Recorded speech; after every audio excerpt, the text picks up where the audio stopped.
Welcome to the NCO Journal Podcast. This is a podcast series where we discuss published articles with authors and provide a forum for the open exchange of ideas, information, and solutions. I'm your host, Staff Sergeant Brandon Cox, Senior Editor of the NCO Journal. Today we discuss the article, Changing the Likership Mindset, by author Sergeant Major Joseph W. Frost. Before we kick things off, could you please tell us a bit about yourself? Yes, thanks for having me on, first of all. It's a pretty cool experience. My name's Sergeant Major Joe Frost. I am from Pittsburgh, Pennsylvania, where I joined the Army in October of 2001. I am married to my wife, Jessica, and we have two daughters, Emmeline and Olivia. Currently, I'm here in Minneapolis, Minnesota Recruiting Battalion as the Operations Sergeant Major, and I am a Class 73 Sergeant's Major Academy graduate. So you write in your article that leaders who are liked attain more influence, more commitment from their soldiers, and create more positive working environments around the Army. What inspired you to write about this topic? I would say the biggest thing that inspired me was growing up in the Army. I've been in the Army for 22 years, and throughout my entire time in the Army, I've heard so many leaders talk about the opposite. That leadership is not likership. And when I look at that, I'm like, well, my mindset is your soldiers should like your leader. You should want to be around that person. And I've always had that mindset for the majority of my career, and continuing to hear leaders to this day, 22 years later, still have that mindset sort of drove me to write about this. Now, I would assume that you've experienced a liked leader, kind of like the one you're describing. Can you tell us about someone that helped mentor you? Yeah, so I've had a lot of good leaders. I've had a lot of bad leaders. I would say specifically, one of my first leaders I've ever had, to this day, I still keep in contact with him. That's 22 years later, right? So he was a big impact on my career as far as my style of leadership. And, he did those things. He had his standards and discipline for me to follow. He was fair and impartial. He, if I messed up, he would tell me. If I was doing good, he'd tell me. I witnessed moments where he would legitimately stand up for me and my character and my personality as a soldier. He was definitely genuine. And he never added stress to my day, and he always communicated with me. And those are the 5 things I talked about in my article. When there was work to be done, he was the type of leader that would get dirty with you. And he would be right there with you alongside of you, making sure things were done. And then there was times where he would just let me be and do my thing, to accomplish the mission, by myself, just to see how I would do, and that's the kind of leader I think you need to be. Let your people make mistakes, so they can learn from them and not always be in their way. So he was a big impact on how I led my teams and my soldiers throughout my career. Again, that was 22 years ago. A lot of what you say here really resonates with me and if he hears this, he's going to be excited again. But Sergeant Wood, he's a first sergeant now, but he was my squad leader back in 2013, and he was the same, just as you described, someone who sticks up for you, somebody who's always there to listen to your complaints and, try and figure out a best solution for everything that's going on. Somebody who's going to stick after work and sweep the floor with you if you need it. And you don't get those all the time, but when you do, you notice it. I have a favorite quote, actually. It's a good leader takes a little more than his share of the blame and a little less than his share of the credit. And that's by Arnold Glasgow, if I remember correctly. And I love that line because it means that people are going to stick up for you when you need it. Yeah, no, it's a great quote. It really is, and that's another thing about, it's not something I wrote in my article, but it really is something, leaders should take the blame. Overall, it's their responsibility, right? That as leaders, that's your responsibility for your team's mistakes and their successes. But when they succeed, oftentimes the leader isn't the workhorse, right? The people on your team are, so they should get all the credit. But that is an amazing quote.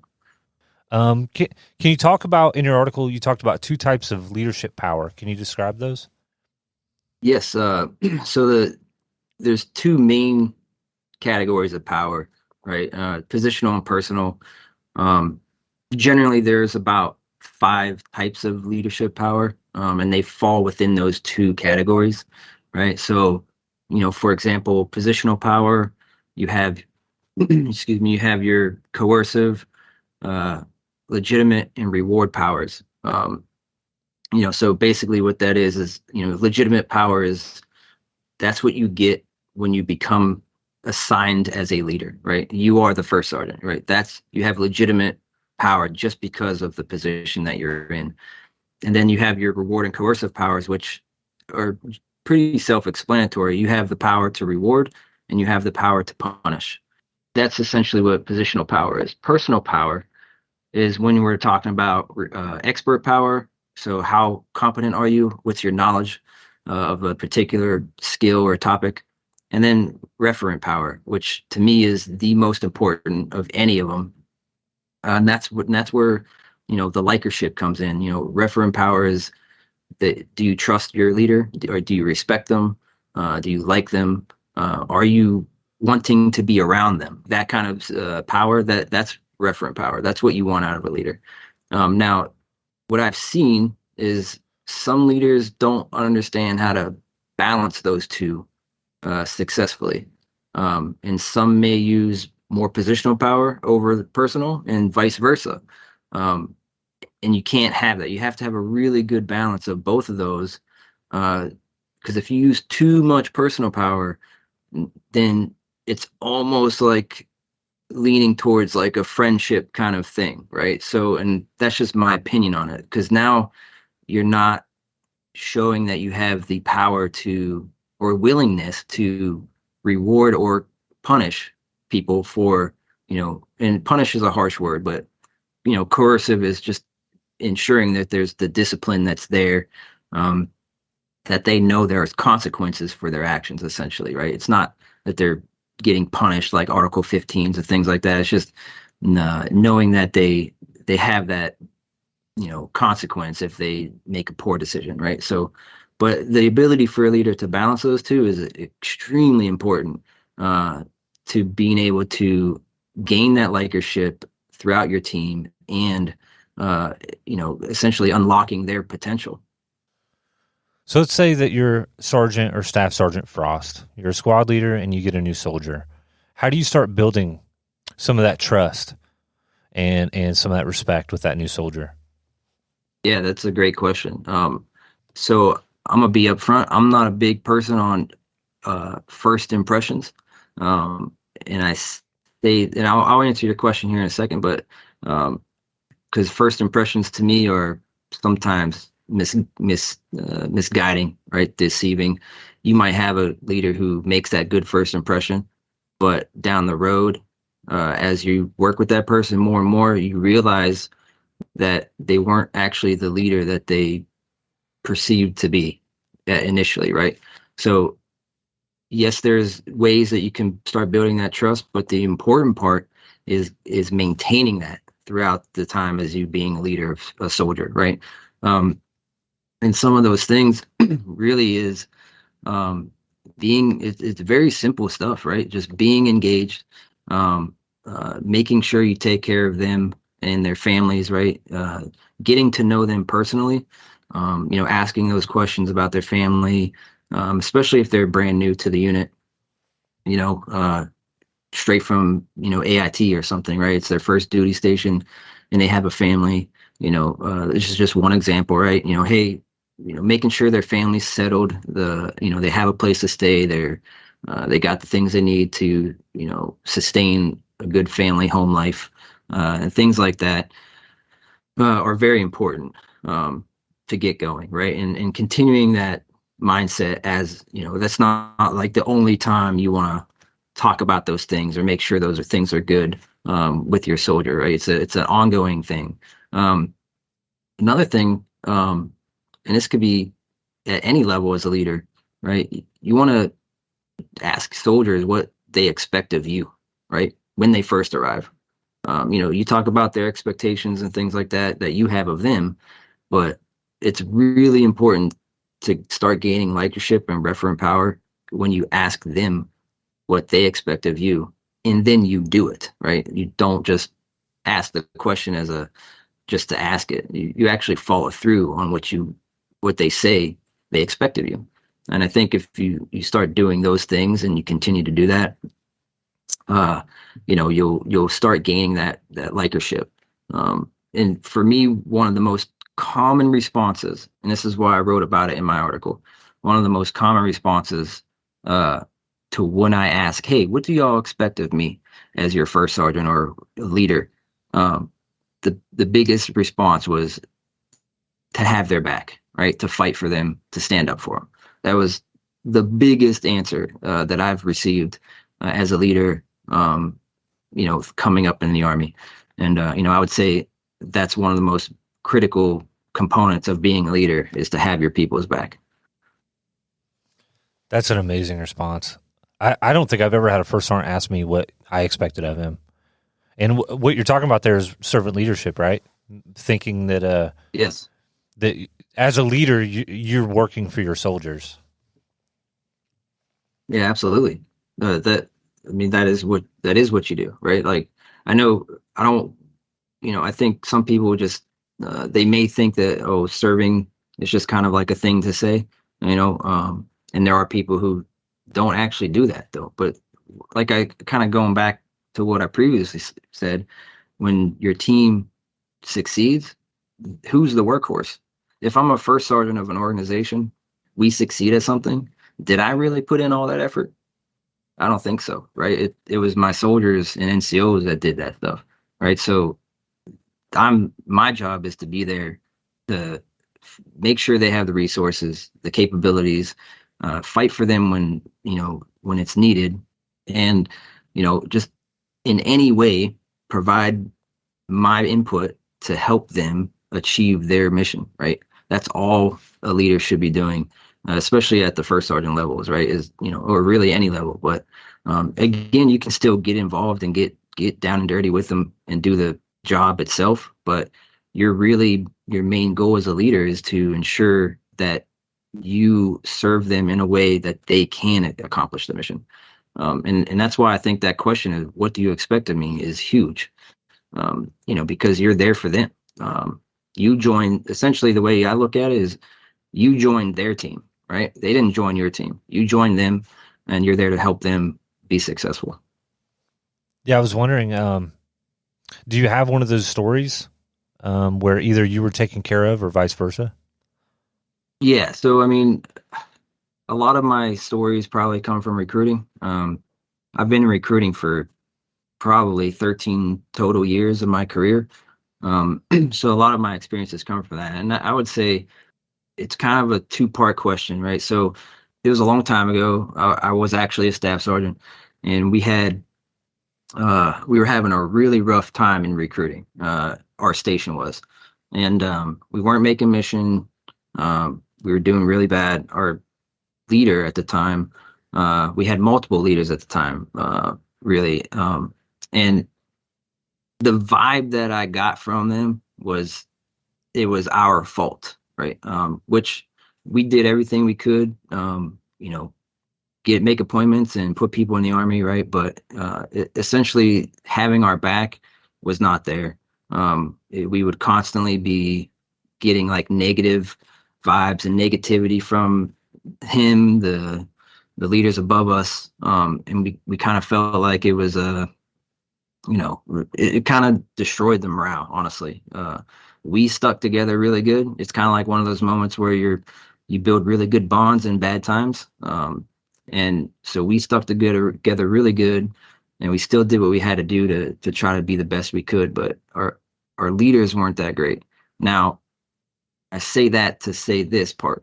We had a new leader come in, and we started to make mission no problem. Like, we went from a long time of struggling to immediately starting to make mission, being successful, and literally turn things around completely. It's the same team, the same market, the same everything. It was just a different leader. And what did that leader do? Well, literally every day he came in the office and shook our hands. He established a very positive atmosphere within the office. We never heard from leadership above us again. We never heard negativity that we heard previously from other leaders. And we just quickly felt like he had our back. Again, he still had his standards, right, that we had to follow. But he didn't he took away that stress level, right, where the other leaders kind of compiled it on top of us on everything else that we were already stressed about, trying to make mission. He took all that away, all that pressure away from us, and it allowed us to blossom into really good recruiters and a really good team, where we were able to focus on our strengths and use that as we recruited, and it really turned things around and helped us be one of the best teams in the company. Yeah. What do you think were some of those things that new commander was doing to try and reduce that stress level and mitigate it? I would only imagine it just because I've been in that position again, where as leading a team of recruiters. But at the time, I didn't really know what he was doing. It seemed like a lot of behind the door stuff of just fighting with, the leaders above us to kind of stay out of our way and let him run things. And that was a big thing that I thought he did well was like, hey, this is my team, right? Let me do what I got to do to help them make their mission and achieve and be successful, but stay out of my way. He continued to do that, and I think that was a big factor in how that atmosphere changed the way we did things. Now, you talk about in your article too about having like predictable work schedules and stuff like that. I said, and that stuck out to me because I say this often. It seems like most soldiers know that a field's coming up in 3 months, but they have no idea if they'll be home for dinner on Friday. What do you think leaders need to do to maintain that predictability in the workplace? Having predictable schedules is really comes down to leadership above the platoon level almost. Because what I've seen a lot of times, right, is your platoon or your section will have a really good idea of how the day is going to go or the work week's going to go, but then like bam, somewhere out of nowhere, first sergeant comes in and it's like, hey, we got to do this, or hey, this changed, battalion said this, or and it continues to trickle down from the top. And I think what's important is to try to, are things really that much of a priority to knock out these little taskers? When a lot of things like those little things come down, it almost seems like everything's important, right? But it's not. What's really important, and that's what as a leader you have to figure out. Still do the task, right? But maybe not jump through hoops, right? Or stay until 6 o'clock, 7 o'clock, or however late at night to knock something out that could easily be done tomorrow. And on top of that, right, I wrote in my article, and this is really like a huge thing for me, right, is you may have had to deal with that, right, as a leader coming up, getting all these unpredictable schedules and after work text messages and things like that. But why do you have to continue doing that, right? You should be the leader to stop that stuff. And I guarantee you, if you're that kind of person that says, I'm done with that kind of stuff, I don't want my soldiers to deal with the nonsense that I dealt with coming up, like that's going to establish that likership for you, for your soldiers. Because generally, soldiers want the same things out of their leader. They want the same things, right? They don't want to be bothered after work. That's just from my experience, right? Be that leader that says no more, right? I'm going to stop that. I'm not going to bother my team after work. And I really think doing those things will alleviate that stress, provide some predictability, and really you need all that stuff to let the soldiers rejuvenate, right? You want them to continue to be strong the next day and months from now, right? So those are ways to do that. I completely agree with you. I was wondering, as you were a first sergeant, as a sergeant major, did you ever see these problems, all of these orders coming down from the 3, trickling down, like about to cause an explosion? Like, how would you mitigate that? And did you see them, and could you fix it? Yeah, so this kind of goes back to, taking care of your people, right? So, and not adding that stress level. So if I, even as a first sergeant, or even now as a sergeant major, if I get something, the tasker is like due tomorrow, what I'll do is basically reach back out to brigade and say, hey, we're not going to be able to get this done on time, but we'll get it done on this day, right? And then now it's going to alleviate that last minute thing, right? Because I have NCOs out here in recruiting across 4 states that have a bigger focus, which is putting people in the Army, right? So anytime that something comes down to do an extra tasker is going to take them away from doing that important mission. That's what I think is needed, right? More by the leaders is to, it really comes down to that. It's just preventing it from being disseminated and having that communication with the higher echelons to determine a better day. And that way it kind of, helps with the predictability. I feel like there's so much we could talk about. Honestly, I could talk about this kind of stuff for days. Like I just love the leadership thing. Like I just love it. And leading is a people business, right? So if you don't understand that leading is about people and serving those people that you lead, then you'll never get the likership of your team, right? You never get it, right? And we talked about, some real world examples, but here's the kind of thing that I like to put into perspective, right? If you have a leader walk into a room, how do you react to that? When you find out a leader from outside your team is going to visit you, how do you feel about it?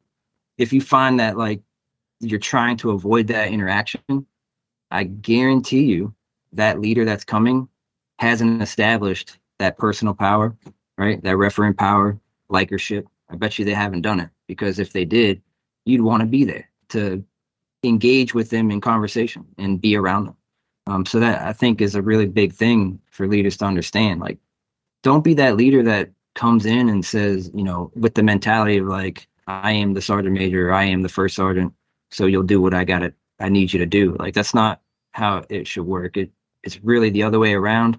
And understanding that will help you with your team, enjoying you visiting, right? And I think that's a big thing. I had the very fortunate instance of being able to interview former SMA Daniel Daly. And there was a few things that he said that just nobody else said. He said that he treated his soldiers like they were his children, and he treated his children like they were his soldiers. He was very humble in everything that he said. He was very genuine. I say that to say that I think the best leaders are the ones who are, they're out front, they're beside you, they're pushing you, they're showing you and setting the right example. They know what to say and when to say it. They don't just talk. And when they do talk, right, they know what they're talking about. And they fight for you. Whether you know it or not, they're trying to help you get home on time. They're trying to get you to your appointment. They're trying to get you to go take care of your family. But they're trying to get stuff at work done too. And I think that communication needs to be both ways. That way that the leader can take from the soldier, like, hey, I understand, like, you have all this going on. Here's what we have, okay?